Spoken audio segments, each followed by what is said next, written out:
जो हमारे प्रोग्राम है वो 1 सितंबर से लेकर 26 सितंबर तक चलेगा।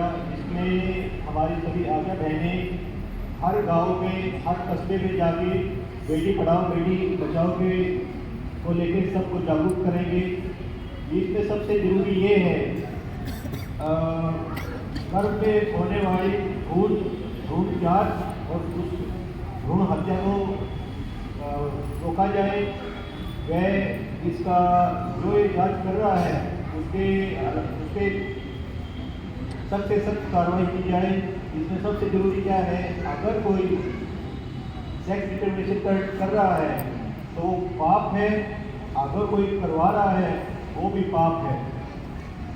अगर कोई इसमें पकड़ा जाता है 10 साल की सज़ा है। साथ में अगर कोई सोच रहा हो हम आगे कुछ कर लेंगे तो कोई वो नहीं। सबसे बड़ा पाप है आज की तारीख में, क्योंकि अगर बेटी ही नहीं होगी तो आगे परिवार कैसे होगा। हम ये सोचते हैं अगर हमारे लड़का हो गया आगे घर चल जाएगा, घर तब चलेगा तब उसकी किसी से शादी होगी, अगर उसके कुछ बच्चा होगा तब चलेगा घर, अगर वही नहीं होगा तो आगे घर कैसे चलेगा।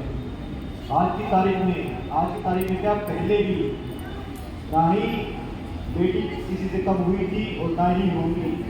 इसमें सबसे बड़ा उदाहरण है लक्ष्मी माता है, शेरावाड़ी माता है, वो सब ये दुष्टों का संहार भी किया है और बाकी सारे पुण्य के काम भी किए हैं। तो इसमें यही है, अगर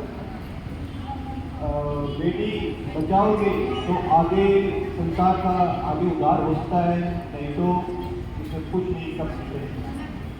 बस मैं तो यही कहना है, बेटी पढ़ाओ बेटी बचाओ और साथ में अपना ये है आस पास जागरूकता अभियान फैलाओ।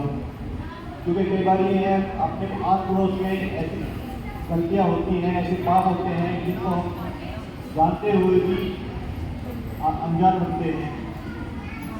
तो अगर कोई ऐसा कोई भ्रूण जांच हो रही है या फिर ऐसे कोई पाप हो रहा है तो हमें अपने उच्च अधिकारियों को या फिर पुलिस को इन्फॉर्म करना है ताकि उसके ऊपर पहले से कड़क कार्रवाई की जा सके। ठीक है, तो मैं तो यही कहना है, बेटी बचाओ बेटी पढ़ाओ बेटी बचाओ।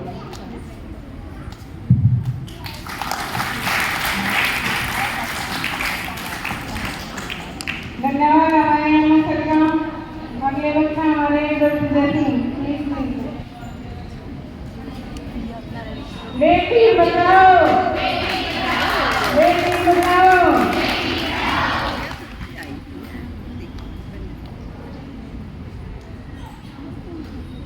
सभी को मेरा नमस्कार। आज आप सबसे मिलकर बहुत खुशी हुई है। आज जो हम लिए हम यहाँ पे जुड़े हुए हैं, बेटी पढ़ाओ बेटी बचाओ बेटी पढ़ाओ के लिए।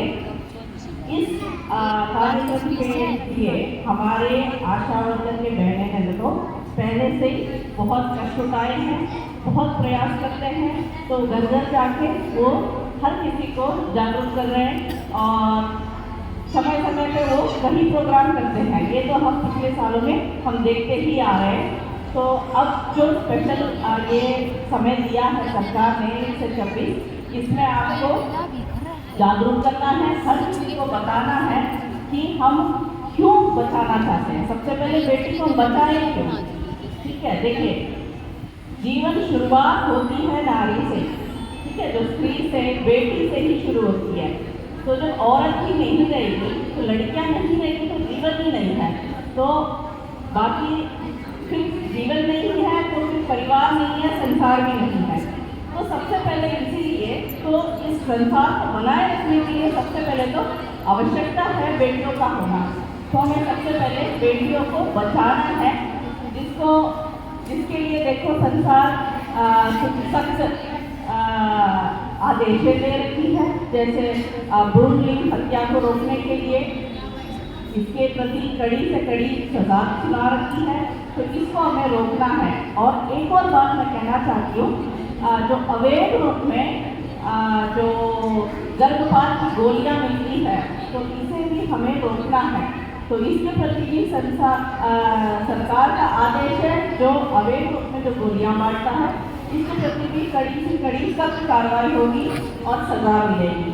तो जो भी आपके आस पड़ोस में इस प्रकार की जो कामें होती है, तो ये हमें आपको बताना है।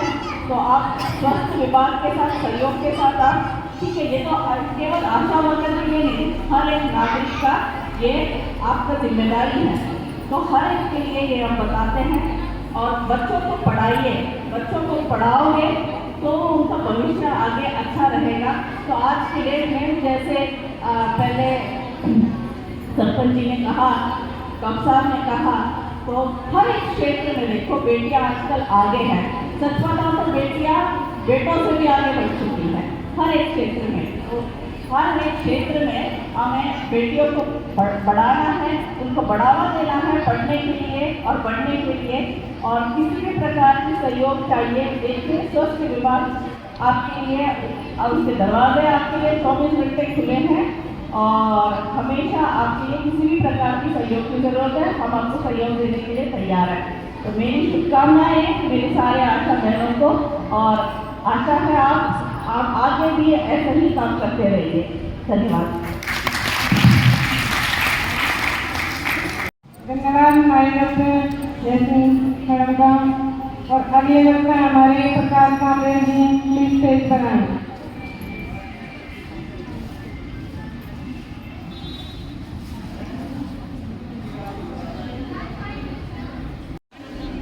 मान व सम्मान के आज के कार्यक्रम के अध्यक्ष साथी ललिता, फूलवती, सुनीता, सरोज, तमाम हेल्थ डिपार्टमेंट के मेरे तमाम अधिकारी साथी,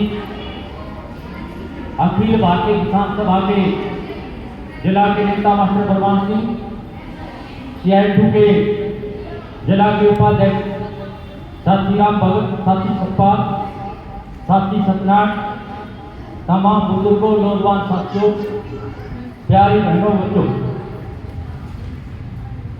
आज का जो कार्यक्रम है ये कार्यक्रम सराहनीय योग्य है। जितना सराहाया जाए उतना ही कम है, क्योंकि आज का नारा प्रमुख क्या है? बेटी बचाओ बेटी पढ़ाओ। ये नारा किसने दिया, कब दिया? और इस नारे की अभी आपके बीच में जो 1 सितंबर से लेके और आज 10 सितंबर है, इस बीच में हरियाणा के अलग अलग जिले, अलग अलग कस्बे, अलग अलग गांव में मूसलाधार बारिश के चलते क्यों गए? गाड़ी बांधते हैं। अरे 5 साल की बच्ची को क्या जानकारी है? क्या कुछ होता है? नहीं। अपराधी को जेल में सलाखों के पीछे ले जाने की बजाय उस पर 4 पर ज्यादा जोर देते हैं। अभी ताजा उदाहरण है, 1 महीने के 3-4 ताजा उदाहरण है।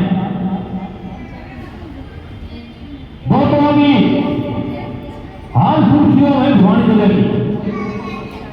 14-15 साल की बच्चियों के साथ हत्या की और उनकी जानकारी तब मिले जब CSC सेंटर में, अस्पताल में उनके टेस्ट करवाने के लिए परिजन गए तो 14-15 साल की बच्चियों के साथ कितना बड़ा अन्याय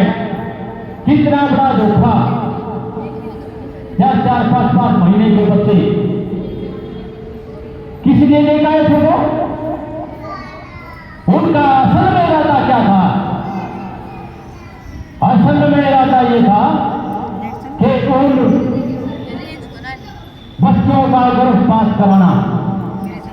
मगर ऐसा है कि वहां के हेल्थ विभाग ने उस पर बहुत अच्छा संज्ञान लिया और उसका नोटिस हुआ। जिससे साथी कह रहे हैं कि कुछ ज्यादा साथियों को बोलना है, तो मैं यही कहना चाहूंगा, वो 24 घंटे आशा वर्कर दिन देखती रात देखती, सर्दी गर्मी कुछ नहीं। केंद्र की सरकार ने कोरोना के दौर में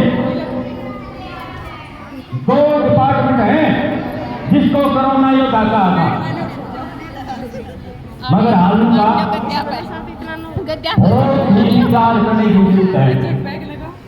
आज मैं कोई विस्तार से चर्चा नहीं करूंगा और सबसे जैसी बातचीत करनी, तो मैं अपना CI2 संगठन की ओर से